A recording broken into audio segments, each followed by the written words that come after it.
technology. We've peeled back the layers of 3D printing, exploring its far-reaching implications.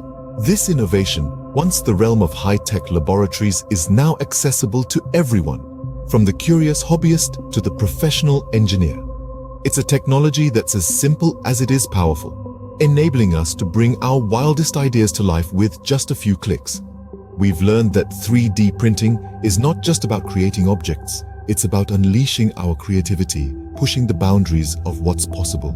From intricate jewelry to functional tools, from miniature models to life-sized sculptures, the possibilities are truly limitless.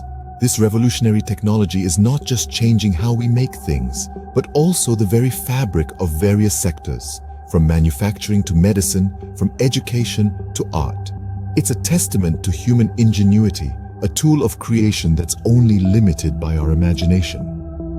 3D printing is a tool of creation, limited only by our imagination. What does the future hold for 3D printing?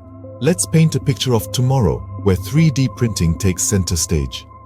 Picture a world where manufacturing is revolutionized.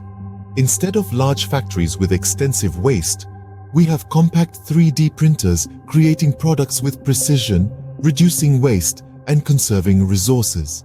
Imagine a world where we can build on other planets. Yes, you heard it right. We could send 3D printers to Mars, the Moon, or beyond, and they could construct habitats for future explorers, using materials sourced right from those celestial bodies. But this isn't just about the big picture. It's also about you and me. It's about how we can bring our imaginations to life right from our desktops. It's about embracing this technology, learning about it, and using it to shape our world. So get curious, get excited, start exploring. Because in the world of 3D printing, the future is as limitless as our imaginations.